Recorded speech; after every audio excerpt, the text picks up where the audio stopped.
مرحبا بكم مستمعي راديو بازار مرة أخرى في بلاتو أوبن سبيس.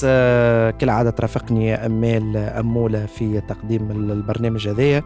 وقفنا أمال أمولة في الكورة، يعني كنا نحكيو بون كورة على انستغرام على فازات هذه كل كورة على خالد القربي على الناس الكل على انستغراموز دخلني موضوع يجيب موضوع صحيح وكلهم ما عادش نجمو نقولوا هذا اكتواليتي هذا كلهم مواضيع مهمة.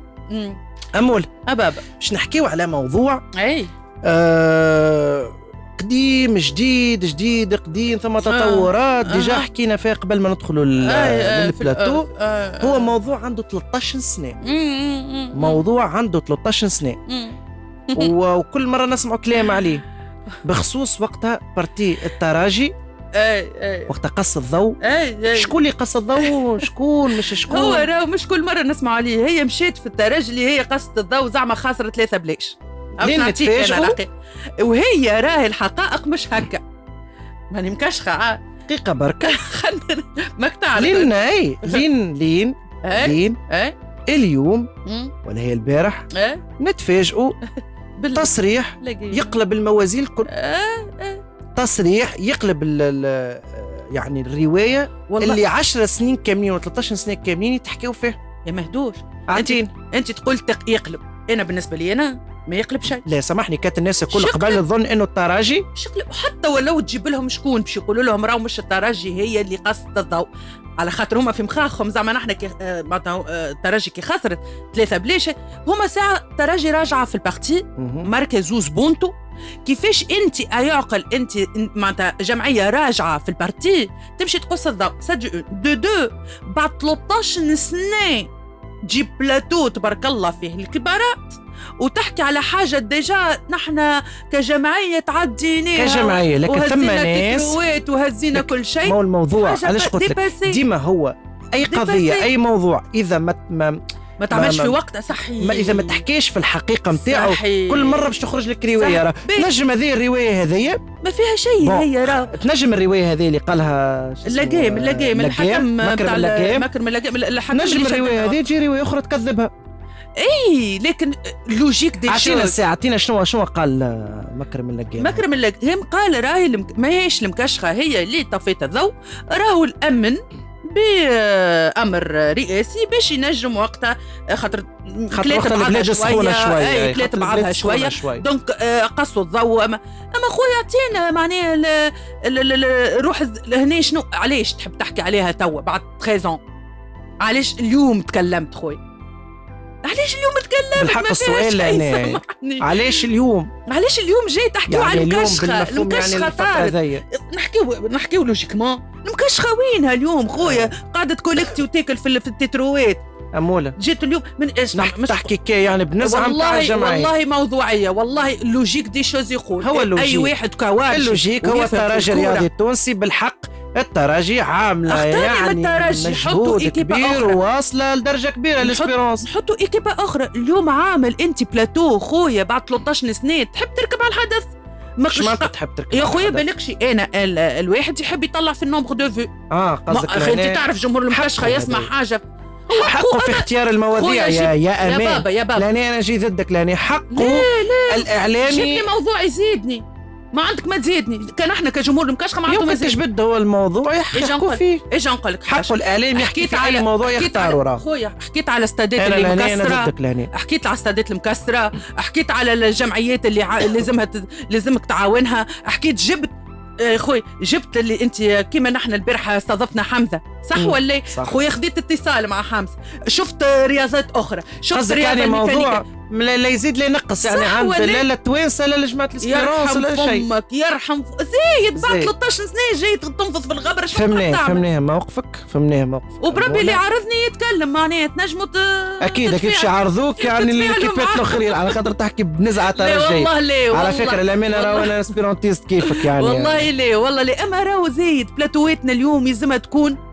ذات محتوى يزيد العرض بالحق يا سلام. ونبعد عن التجاذبات الزايده يرحم والديك راهو هذايا يعمل الجوع. احتقان راكم تحيروا في الاحتقان وكهو أمول بابا خويا اليوم انا الموضوع هذايا بالحق اللي باش نحكوا فيه توا اثر فيا. علاش؟ على خاطر راح ضحيته طفل صغير في سوس اقتحموا دار وقتلوا طفل صغير وهرب. رضيع باش نحكي لك التفاصيل. حسبي الله ونعم الوكيل. وكهو أصدر قاضي التحقيق بالمحكمة الابتدائية سوسة 2 يوم الثلاثاء 28 فيفري بطاقتي إيداع بالسجن في حق شخصين من أجل قتل العمد مع سابقية القصد على خلفية وفاة رضيع عمره لا يناهز 8 أشهر. النوفوني أسمع أو جايك الرواية يعني بالرسمي شيء يعني تقول أفلام هوليود مش لعبة. وأوضح المساعد الأولي وكل جمهورية والناطق الرسمي باسم محكمة سوسة 2 رشدي بن رمضان يعني في تصريح إعلامي أن الموقوفين على ذمة قضية الحال تعمد اقتحام منزل زوجين في منطقة السويح التابعة لمعتمدية هرقلة الجمعة الفارطة قصد السرقة. وحسب رواية المتضرر أفاد بأن الملثمين اقتحم المنزل أثناء التواجد بمفرده مع رضيعه وبادر بسؤاله عن زوجته التي كانت خارج البيت لقضاء بعض الشؤون. وأضاف أن أحدهما هدده باستعمال سلاح أبيض في حين ولج الآخر إلى الغرف وقام بتفتيش بعض الأغراض دون أن يتم تسجيل أي سرقة ليبرح بعدها المكان. وأردف هذا الزوج قاعد يحكي أنه فور مغادرتهما ذهب ليتفقد طفله في سريره لكنه وجده ملقى على الأرض ملفوفا بغطائه في حالة حرجة فسارع إلى المستشفى لإسعافه غير أنه توفي في الطريق. وبعد أعلم البو يعني مشي يكلم الحرس وصف لهم الجنات هذاك اللي يسهل يعني في وقت جيز أنهم يشدوهم وبإخضاعهما للتفتيش تم العثور بسهريج الغاز الموجود داخلها يعني عندهم هما كمية من الحبوب المخدرة وغيرها يعني. فين هذا ما فهمتش. هذا ما حصلوا اللي شدوهم هذا يعني المجرمين اي تشدوا باهي. هذه المعلومه ما عنديش. اما اجي نقول البيبي ماهوش مدغور ماهوش مطعوم عندهم بون فت هذا يعني عندهم سوابق عادلة في السرقه والعنف متعودين يعني باهي. ساعه اول حاجه هم دخلوا بغايه السرقه هكا ولا باهي. لقاو الراجل والبيبي بيبي 8 أشهر باهي. دخلوا الراجل لقى وقت انت تخلوا البيبي معناه في فرشه من الاول اي ما هو هكا تحليل عادي مش البوم مشي حطه في فرشه وبعد مشى للزرق. دونك صارت الطفل في فرشه صارت مناوشات ما بين الراجل والسارق جبد عليه موس والاخر مشى يلوش في الدنيا يبربش في الدار. البيبي لقاوه ملهوث في بلحفة لقاها ملقى على الأرض ملفوفا بغطائه. دونك البيبي سيتي ما نقولوا نحن ما هو هكا التحليل نقولوا نحن كان في الفرش تلهوث كي واحد كل الله أعلم. هذه التفاصيل ما نجموش نحكوا فيها على خاطر ديما تقعد انت يلزم الطب الشرعي توا يشوف البيبي. انت تقصد يعني تحب تعرف خنقن البيبي بكي ومات خنقن. انا هذا ولا يمكنش هو يفركس يعني هكا بربش طاحشي ولا دز ولا سبحان الله. خاطر تعرفت يعني في الحالات هذه انه يعني سرقه اللطف كما قلنا احنا بالدرجه يعني الشيطان لابس. اجا نحن من الاول بالكل هالسرقات السطو هذيا في حتى في وضح النهار ولا موجود راهو يدخلوا لك في الواحد زوز ولا ثلاثه يشدوا عليك موس يقول لك اي مش بشي فهمت. كان يمشي فيها البو كان ينجم يضربوا ضربه خاطئه وكان درا شنو يا خويا يا سيدي.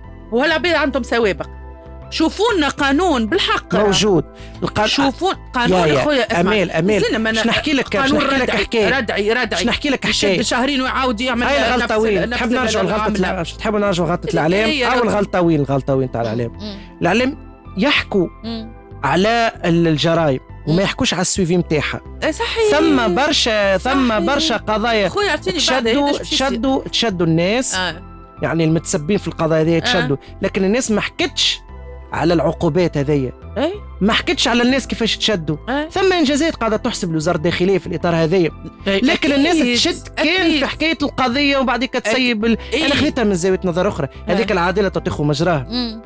احساس الام وهي كانت البرة تقضي تروح تلقى كل شيء كيف تلقى صغيره ميت. يعني للاسف وين ولينا حتى الغابه ارحم نحشمون باش نقول ولينا في قانون الغابه. حتى الغابه ولت منظم علينا برشا للأسف الشديد.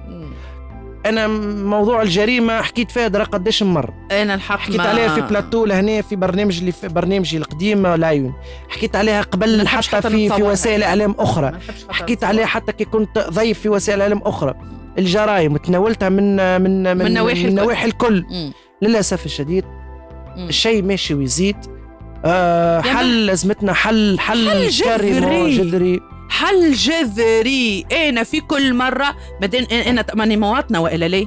ماني تحت الدولة ولا ليه؟ شكون يحميني اليوم؟ شنرتوا الموضوع في موضوع شكون يحميني؟ ما الدولة خليني نكمل هكا وإلا ليه؟ دونك أنا نشوف العباد هذوما يتهبط عليهم أقصى العقوبات. تهبط ثم قانون يا أمان في هذيا. الجرائم القتل فيها قضية، البراكاج قضية، السرقة قضية. يا خويا هاو يعمل براكاج، هاو تشدوا ومن بعد شهرين تلقاه زاد عامل براكاج مرة أخرى. جوستم ولا هناك كيفاش تكييف القضية؟ هذا يدخل في تكييف القضية. اليوم قتل البيبي، اليوم ما في جرته هو مات البيبي ولا اليوم قتلوا بيبي، غدوة عائلة. يا أخي يا عائلات ماتت هكيكة. يا أخي هذا أول واحد ولا آخر واحد؟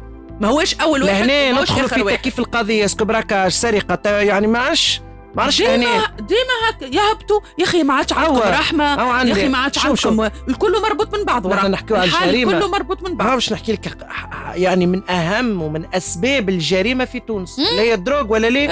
معروف يعني الدروغ. راهم هالوسين ولا راهم شو اسمع ركز معايا مليح. تمكنت دورية تابعة لفرقة الحرس الديواني ببن قردين من ضبط سيارة خفيفة تحمل ترقيما أجنبيا، وبإخضاعها إلى التفتيش الدقيق تم العثور بسهريج الغاز الموجود داخلها على كمية من الحبوب المخدرة قدرت ب 19800 حبة نوع بريغابالان، ما نعرفش هذه شنو نوعها. وتم تحرير محضر حاجز في الغرض، وقدرت قيمة المخدرات المحجوزة ب 396 مليون. يعني هذا اللي شدوه، فما بالك اللي قاعده تدور تو في البلاد. هذه حاجه جديده؟ ماهيش جديده، كل يوم معلش. هذه حاجه جديده يعني هذا ولا حاجه عاديه يعني تلمو كثرت.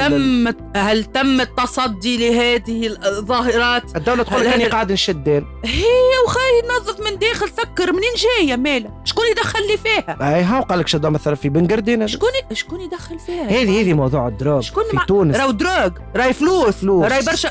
عصابات ماهيش يعني حاجات هكاك نتاع عصابات مافيا عصابات هكا والا ليه. هو رئيس الجمهورية قداش مرة يحكي على عصابات، وانا متاكد انه من بين العصابات والناس اللي ضر الشعب التونسي اللي قصد فيه هو الناس هذيما اللي تجر بالمخدرات. هذه ارواح ناس اكيد يعني هذه أروح ناس يعني اللي يستاهل. كما قلنا البارح في مدارسنا في الليسياتنا في ان بو بارتو، وين تمشي تلقاها. أيوة. وين تمشي ولات هي متوفرة أكثر من الحليب والروز والقهوة. والاختير إنه قاعدة تتباع يعني في المدارس. بلاش مخاخ، الاختير إنه تتباع في المدارس. الصغير يتبع، الصغير قاعد يتبع. خويا خذيت حربوشة ناخو معاك زوز ولين نتعاندوا شكون يحربش أكثر. ما هو شنو الصغار زادة لازم كونترول للأولياء. قديش منهم الأولياء؟ لا لازم جبت صغير تتحمل مسؤوليتك. ما قلتلكش مش لازم، أما لا شك فيه. سامحني عايش خويا، راهو اليوم قاعد يخرج صغير البرة وقاعد يخالط، وتعرف الجينيراسيون بتاع توا الراس الصحيح واللي يحب يعمل شخصية وعمال زاد يعملوا فيها حتى الشيطان يحشب بالشعب. خويا فهمتني ولا والله شيء هو ضحك يبكي. راهو شو أي واحد اليوم مسؤوليتنا نحن ومسؤولية دارهم ومسؤولية الدولة ومسؤولية لازم. كل حد كل فرد من المجتمع. راهو كل واحد بالحق. وصدقني أنت كي تمشي النصبة نعطيك إكزامبل مثالش، تمشي النصبة تلقى كعيبة طماطم مغفصة هكا ولا ديما في الماكلة ديما ترجع يا خويا ديما في الماكلة تلقى كعيبة طماطم مغفصة. شنو باش تقول على الباقي؟ تقول كلهم كيف باش تقعد تفرز زعما أنت تلقاش كعيبة وواحدة أرنب تكر على حلوف. ما هكا والا ليه؟ صغير قداش منهم الأولياء عنده واحد غادي يقرا والاخر غادي يقرا والاخر غادي يقرا. جيب تحمل انت البارون، انت تتحمل المسؤوليه. نجم حتى من سلوكيات ولدك في الدار نجم تعرف ولدك شنو عامل. يا امال سامحني مازال شويه من حنا وشويه مرتبط اليدين زاد. شوف خويا نقول لك حاجه، العائله ما عادش كما العائله متاع قبل. كل واحد شاد البورتابل، كل واحد شاد عندي انا ما يعرسوش، وكل واحد اذا باش تجيب وتخليهم هكاك يعني يلعبوا بهم الشارع ما تعرس جمله يعني. يا تجيب يا كي تعرس يا تتحمل مسؤوليه على قاعده صحيحه. هذا موضوع اخر وكبير نجموا نحكوا فيه من يوم الغدوه. هذا يعني قلت لك نجموا ننطرقوا له نهار أمول. اكيد سمعت شنو صار لسعد المجرد هي القضيه زادة عندك ديما. هي القضيه انا هاني باش نبدا نحكي لك. هي انا سمعت بها قبل ما يعرس الحقيقه، وقالوا لي وخرج منها وواحد وكل هكا والا لا تبعني بالكش انا نقول في حاجه غلطه.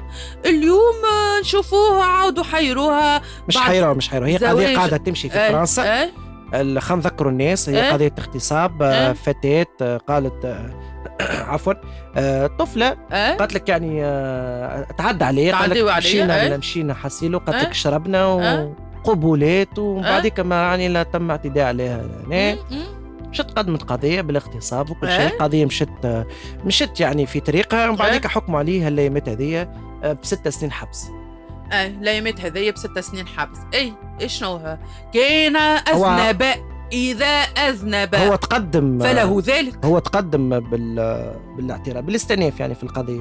يا خويا اسمعني أنا من الآخر باش نقول لك. كان أذنب يستاهل هكا ولا ليه؟ أي فوالا. كان ما هوش ما عملهاش ربي يبين الحق. علاش بالتدرج نحكي في الموضوع؟ على خاطر ثم فنانين ثم ناس تعاطفت مع سعد المجرد. اكيد باش تتعاطف معاه من الوسط الفني، اكيد فما ناس. اسمعني يا مهدي بربي، ما هو يا امان تعاطف معاه في مساله اخلاقيه، في يعني اذا تعرض للظلم يا مهدي، اما سامحني في اغتصاب، في قضيه اغتصاب، ونحن كنا نحكيو على التربيه واخلاق يا مهدي، انت جيت تضامن معاه ما عندكش الحق. انا نجي ضدك لاني. وعلى فكره ثم فنانين طول الكتام تاعهم طايحه. علاش؟ على خاطر تضامنوا مع مع سعد المجرد. تضامنوا مع سعد المجرد، الكتام تاعهم طالع. شو معناها التضامن؟ قالوا له يعطيك الصحه. قالولوش يعطيك الصحه. هاو شنو معناها تعاطفوا معاه؟ لا يقدر علي انا ربي مثلا اتهمت في انا بالحق نحكي تولوجي. لا يقدر عليه اتهمت انا في قضيه ما تقفش انت مثلا صديقي وعشي، ما تقفش معايا، ما تقولش نتضامن مع امير تجبد سلسله فيرك. ماكش صح. هما فما ناس صاحبوا تعاشروا ويعرفوا سعد مجرد كإنسان، يتضامنوا معاه حاجه انسانيه، وما تنجمش زاد تفرض عليه ما يتضامنش معاك. انسانيه. خاطر ثم برشا يعني الناس ينجم يكون وسائل اعلام عالميه عربيه قاعده تحكي في الموضوع بين المعاه ولا ضد التعاطف مع سعد المجرد، لكن في نهايه الامر هذه الصحبه وهذه العشره في نهايه الامر القضاء. شنو يقول لك تضامن؟ وش يقول لك القضاء ياخذ مجرى كما انا قلت لك. اذا اذنب فله ذلك وان لم يذنب فربي ظهر الحق. ونفس الشيء بالنسبه لاشرف حكيمي. الحكيمي زاد اللاعب الكبير المغربي، المنتخب المغربي.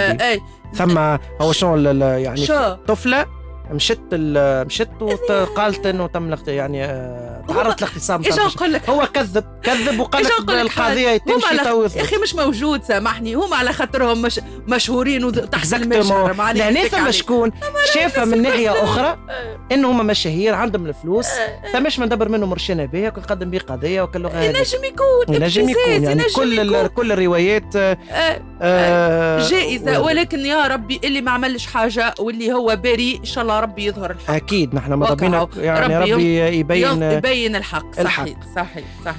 قبل ما نختموا حلقة اليوم أمولة كهو ريت الوقت يزرب. لفي يلا غال مربوطين بوقت، مربوطين بتوقيت بث. لفي حبينا نوفوا بخبر التطمينات متاع كافون. سمعنا انه كافون تعرض للجلطة. تحية للفنان كافون، يعني نتمنى له كل السلامة. لاباس توا هو خرج وطمن الناس الكل، طمن محبيه، طمن الناس الكل، قال لهم راهو لاباس والحمد لله. لطف عليه وبعيد الشر عليه. والله هو فما موضوع يا مهدي توا جات في مخي. ما تلاحظش اللي في الآونة الأخيرة برشا عباد ماتوا بالكاردياك واللي هما أصغار في العمر؟ ضغط الحياة عليها هذه نجموا نحكوا عليها. كل حاجة تمس الشعب نحكوا فيه ونشوفوا. هو راه ضغط الحياة زاد راهو ماشي ويقوى. الماكلة اللي درا شنو ستريس اللي نعيشوا فيه درا شنو. اليوم اللطف يا ربي ساعات تحل باج الفيسبوك على الاكتواليتي عبد صغيرة كيما الحمروني الله يرحمها وينعمها. معناها برشا بالحق انا نقول هو العمر لا يعرف الصغير لا كبير. نقول لك حكاية لكن اذا تفسروا ضغط الحياة زاد نقول لك حكاية وتتبع. ربي يستر. انا هذا راو في مخي، ما تعرفني انا صريحه جدا ولي في مخي. قول انا شاكه فك الفاكسان. هذه روايه من الروايات. انا شاكه في الفاكسان خويا، من اللي دقيناها امورنا ما عادش. ربي يلطف بينا حتى ونحكوا فيها. ما روايه من الروايات لن نتبنوها. انا واحد من الناس لا نتبناها ولا نكذبها. انا لا نتبنى حتى اما وليت نشك. على كل وليت نشك هوريك الكلمة الحلوة كما يقول المصراوي محليه في كومنتير في كذا هو قال كافون. الحمد لله لاباس ستار ربي تعدت لاباس. نشكر الناس الكل اللي سلت عليا مساجات جاوبت لين تعبت. شوف الناس يعني والله حشمتوني، عز جمهور، عز عباد حومه، اصحابي، اخواتي، ممثلين، فنانين، الناس الكل اللي سالت عليا يرحم والديكم. نروح ان شاء الله اليوم يعني على البارح والحمد لله جات باللطف.